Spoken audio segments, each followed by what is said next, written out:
Bismillahirrahmanirrahim. Assalamualaikum warahmatullahi wabarakatuh.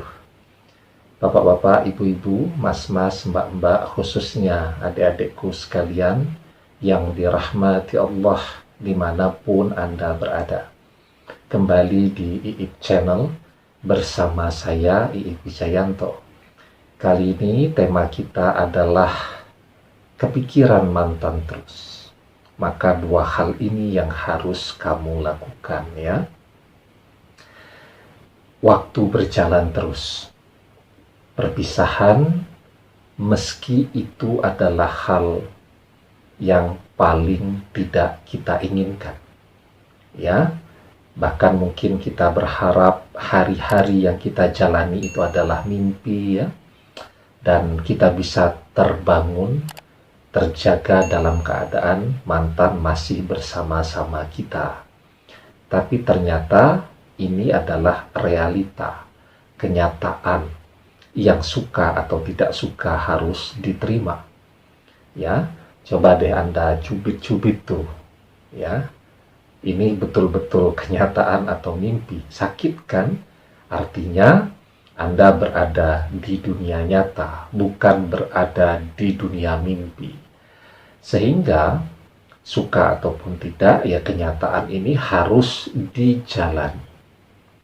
Karena itu ya, saya yakin dan percaya bahwa siapapun yang mengikuti video-video di channel kita ini secara rutin setiap hari adalah orang-orang yang memang amat sangat mencintai mantannya.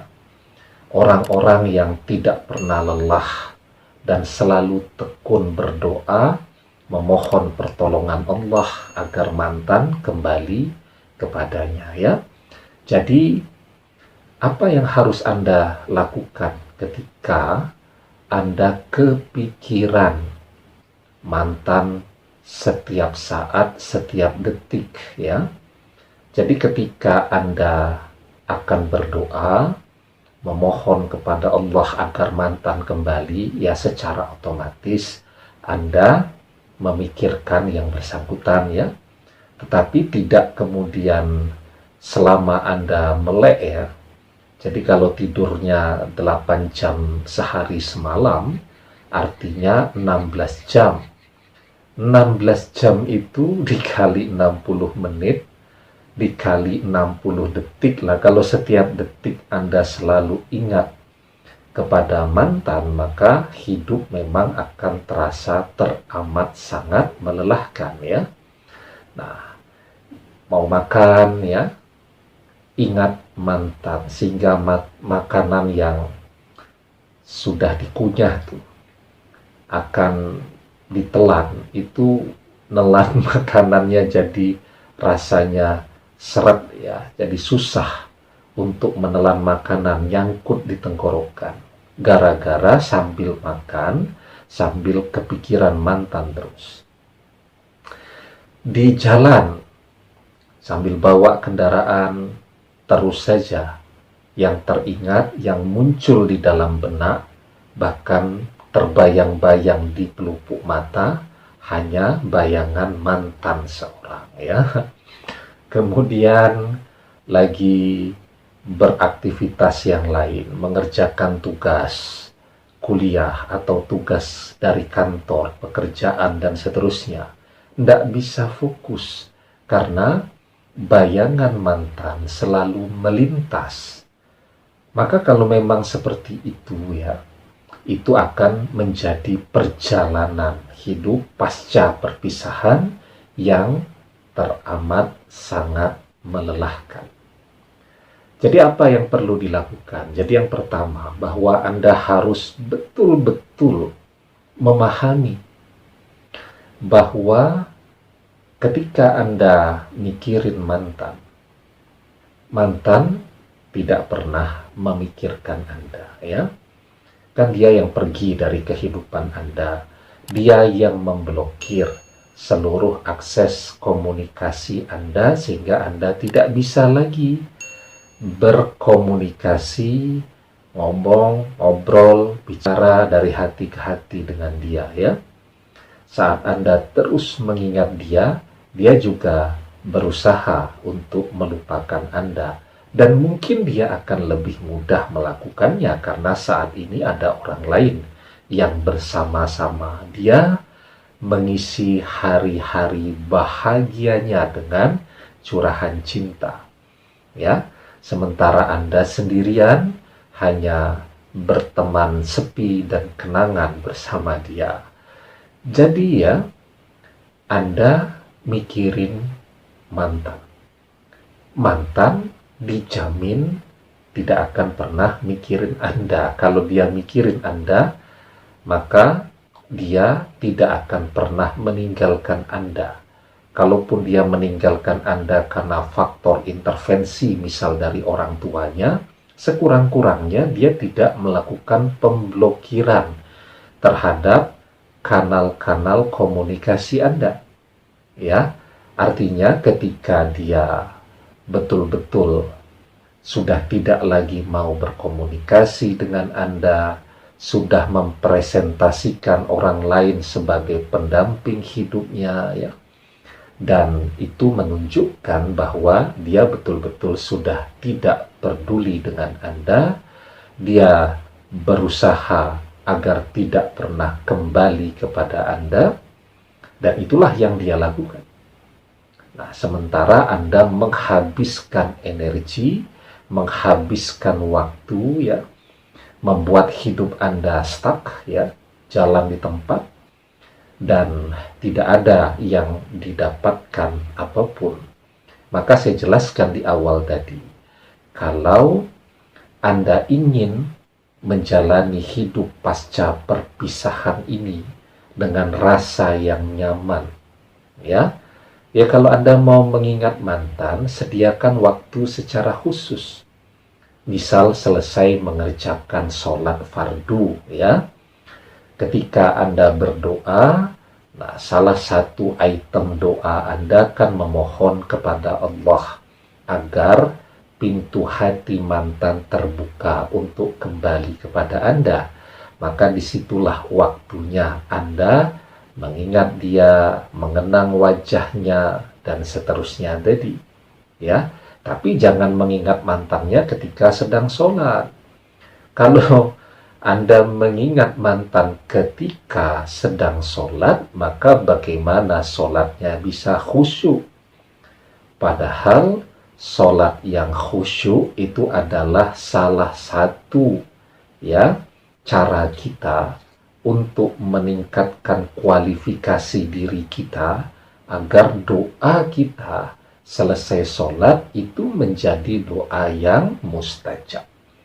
Maka saat sedang sholat, jangan mengingat mantan.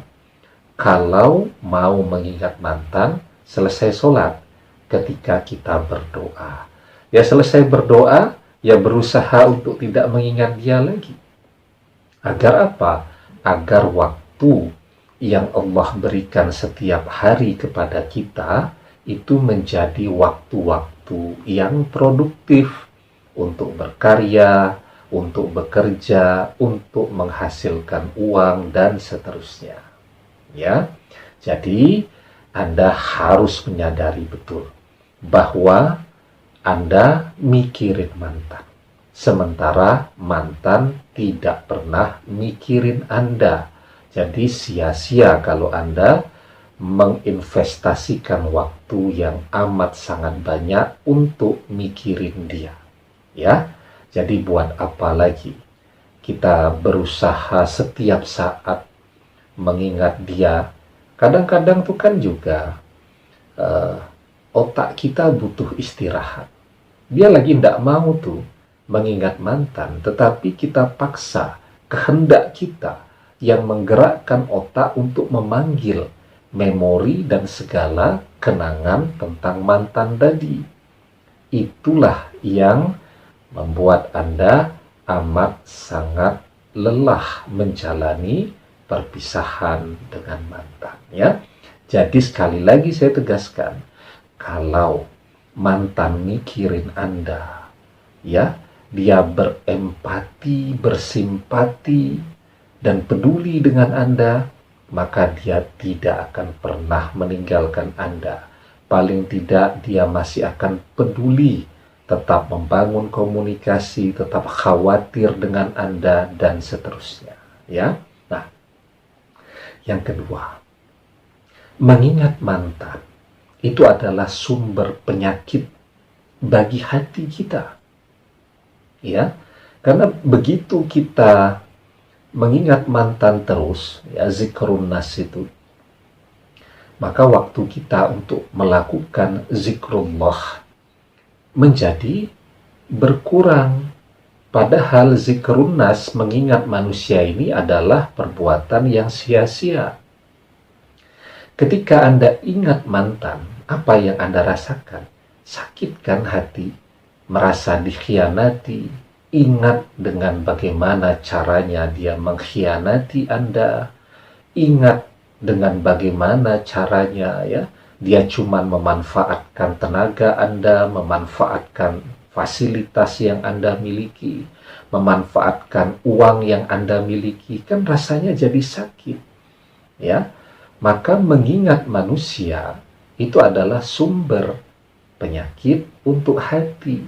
Karena itu, ketika bayangan mantan melintas, yang harus Anda lakukan, perbanyak istighfar, ya, perbanyak bertasbih, perbanyak zikrullah.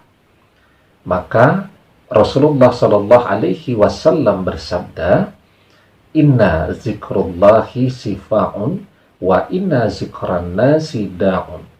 Menyebut-nyebut Allah adalah suatu penyembuhan bagi hati, dan menyebut-nyebut tentang manusia atau zikrun nas adalah penyakit bagi hati. Ya, jadi zikrullah itu adalah obat atau penyembuh untuk hati. Karena itu ketika kita tidak memanggil memori tentang mantan, tetapi bayangan dia melintas, yang harus dilakukan perbanyak beristighfar, kemudian zikrullah. Ya, demikian, semoga bermanfaat. Wallahu a'lam bissawab. Billahi taufik wal hidayah. Assalamualaikum warahmatullahi wabarakatuh.